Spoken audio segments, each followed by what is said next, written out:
Sir Topham Hatt works his engines hard, but they are very proud when he calls them really useful. I'm going to the scrapyard today, Edward called to Thomas. What, already? You're not that old, replied Thomas cheekily. Thomas was only teasing.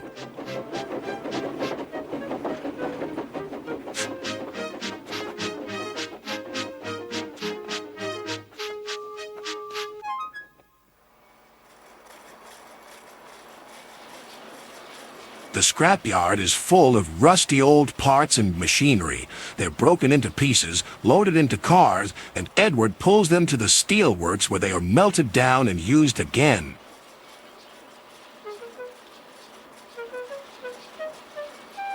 Today, there was a surprise waiting for Edward in the yard. It was a traction engine.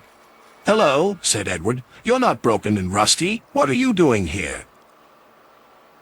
"I'm Trevor. They're going to break me up next week." "What a shame," said Edward.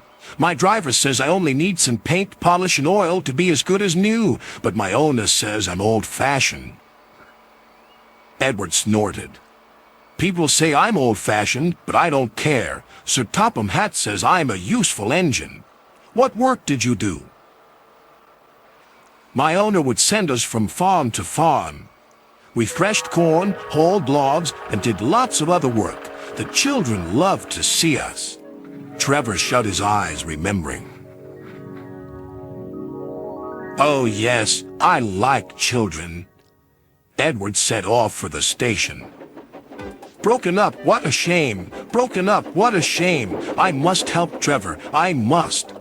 He thought of all his friends who liked engines, but strangely, none of them would have room for a traction engine at home.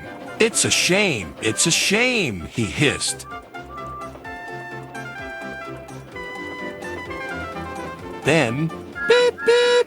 Why didn't I think of him before? There on the platform was the very person.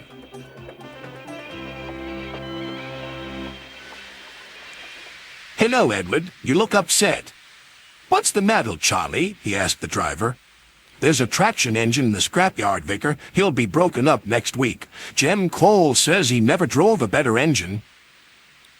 "Do save him, sir. He saws wood and gives children rides." "We'll see," replied the vicar. Jem Cole came on Saturday.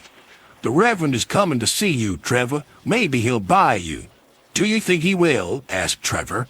"He will when I've lit your fire and cleaned you up."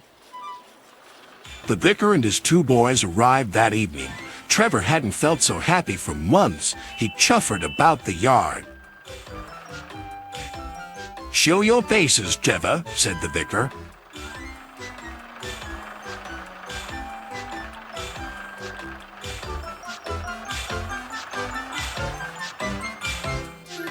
Later, he came out of the office smiling.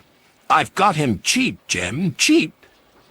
"Do you hear that, Trevor?" cried Jem. "The Reverend saved you, and you'll live at the vicarage now." "Beep, beep," whistled Trevor. Now Trevor's home is in the vicarage orchard, and he sees Edward every day.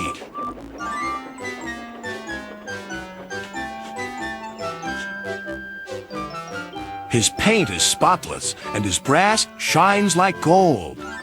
Trevor likes his work, but his happiest day is the church fair. With a wooden seat bolted to his bunker, he chuffers round the orchard giving rides to children.